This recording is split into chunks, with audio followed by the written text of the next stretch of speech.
there's only a few things going on down here in the South. There's fishing, whether it be commercial fishing or charter fishermen who take tourists out or different things. But this is like a rich area of shrimp and oysters and deep-sea fish and tuna and all these things, right? And so these people have their granddaddies owned boats, were fishermen, and when they were little fucking tykes, they would shovel shrimp into the thing, you know. And there's even like the culture here is like the 8-year-olds have shrimp shoveling contests where they put 1,000 pounds of shrimp out and you see how quickly you can shovel it from the boat into the thing, and that's like the local competitive thing. You know, the girls have beauty pageants and the boys have shrimp shoveling contests, right?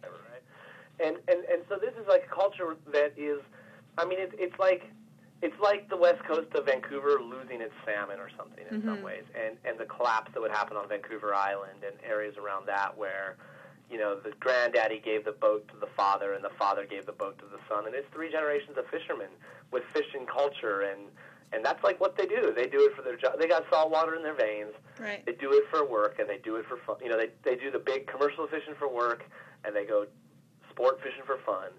And their lives are built around it, right? And in many cases, like, even their work year is structured around fishing seasons, right? You know, it's open for 3 months and there's lots to do, and then it's not open for 9 months, and then they do something else. So they make 80% of their year's profit in 3 months, and then they do some other thing that makes them happy and keeps them busy, but maybe isn't as profitable the rest of the year or whatever, right? So these whole cultures are based around the sea, you know? And these things right now, so first of all, they're going to be destroyed.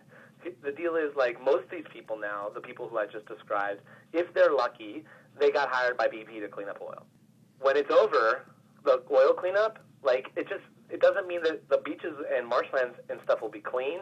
It'll just mean that there's not any more cleaning that they can do. Right. If you know what I mean? Because, like they can't clean the bottom of the ocean bed, which is where a lot of this stuff is sitting, and is going to continue to, you know, off gas into the ocean for 20 or 30 years or whatever. So when you talk about the human impact, the way these people have lived for 50 or 80 years is not going to be the same as they live for the next 50 or 80 years.